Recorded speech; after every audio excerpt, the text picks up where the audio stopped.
People had said that metal guitar players were no comparison to the classical violinists in the past, and I said I disagree, and somebody challenged me.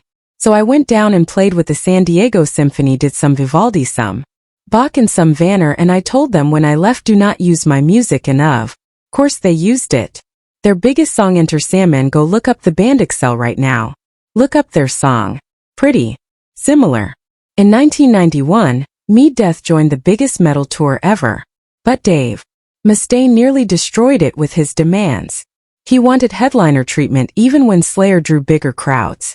He fought over who played last, who got more stage time, even who got more merchandise space. Sound checks became battles. But his strangest demands happened backstage. Crew members whispered about rituals and requirements that went beyond normal rockstar behavior. Some demands were so bizarre that venues threatened to cancel shows. The truth about what Dave really wanted backstage has been hidden for decades. Dave Mustaine was born on September 13, 1961 in La Mesa, California. His father, John Mustaine, once had a good job at Bank of America. He later worked for NCR Corporation, but everything changed when the company moved from mechanical to electrical systems. John lost his job, and their stable life quickly fell apart. He started working in bars, running cash registers. The sharp fall from bank manager to bar worker crushed him. He began drinking heavily, and things at home got worse. Dave was the youngest child. His sisters Michelle, Suzanne, and Debbie were much older. He felt more like a stranger than a brother. As the drinking grew worse, the family lost what little money they had left. The pain of poverty and his father's anger was what Dave knew growing up. By 1965, when Dave was just 4, the violence became unbearable. His mother, Emily, filed for divorce to protect her children. But that didn't stop the danger. John kept finding them. Whenever he discovered where they lived, Emily would pack up the family and flee.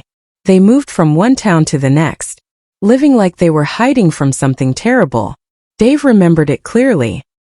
He once said, "That would change you. It makes you not trust people." Life felt like a trap, always waiting for the next escape. They ended up in Costa Mesa, living with Dave's aunt, a strict Jehovah's Witness. Emily also became one. From that moment, Dave's life was locked down.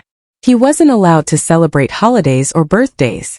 At school, he stood silent during the pledge while others looked at him like he was strange. He couldn't be friends with kids who weren't from the church. But the church kids lived far away, and none were his age. Dave said later, "My life was ruined from that point onwards. Until I moved out." He felt like he was always on the outside looking in. Even worse, Dave had already seen things no child should. By age 7, he had watched his father hit his mother and sisters. The violence didn't stop after they ran. They started using fake names to stay hidden. At home, male relatives who were police officers were allowed to beat Dave with belts. Sometimes they even used thick gun belts. Dave was left bruised and afraid, not just of his father, but of the people who were supposed to protect him. The fear dug deep inside him, and it never really went away. Still a child, Dave started stealing bikes. He needed the money. He sold the bikes to help his family. But soon he began selling marijuana too.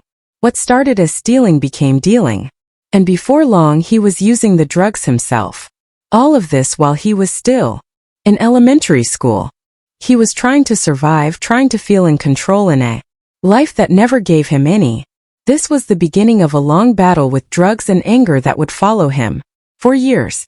At just 15 years old, everything exploded. He got into a fight with a teacher and dropped out of high school. He was already using hard drugs like LSD and cocaine. His life had broken apart in so many ways. His father was gone. His mother was doing her best. But religion had closed off the world around him.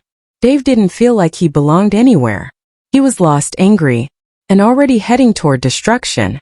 But he also had music, and that was the one thing that made sense. In 1978, when he was just 17, Dave formed his first real band. They called it Panic. He played guitar, and the group felt like the start of something big. But after just their second show, disaster struck. The band's drummer and their sound guy died in a car crash. Then another member, Tom Quack, died in a separate crash. Dave couldn't believe what was happening. He began to question if he was meant to make music at all. But he didn't stop. Some songs from Panic would later be reborn in May at Death. Those years were dark. Dave lived in poverty in Huntington Beach. He dealt drugs just to survive. But even then he found ways to keep learning guitar. He would trade weed for guitar lessons. He had this burning drive to get better. He played a sharp, wild-looking BC Rich guitar that matched his intense style. While drugs pulled him down, music pulled him up. The skills he gained during those rough times would one day make him a metal legend. Something even stranger happened during that time. His own sister introduced him to black magic. It wasn't just something he read about. He actually practiced spells and curses. He said later that he truly believed those spells ruined his life. For years he refused to play songs like The Conjuring because he believed they still carried dark power. These moments haunted him deeply and they shaped the dark edge in his music. By 1980, Dave was 19 and ready to chase music full-time. He moved to Hollywood and dived into the underground metal scene. He lived in rundown apartments and played at legendary clubs like the Whiskey A Go. He was determined to make it, and soon all that effort paid off.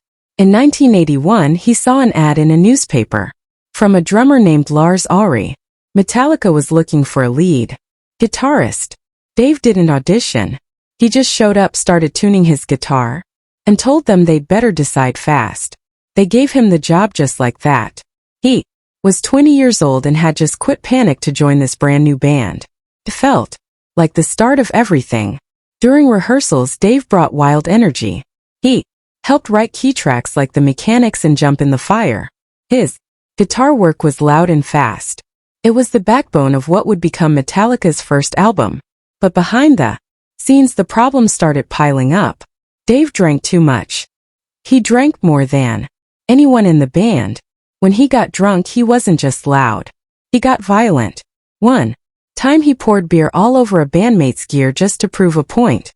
He once said, "If someone refuted me, that was war, baby." The band couldn't take much more of his outbursts. By 1982, things got even worse on tour. Dave missed rehearsals. He got into fights.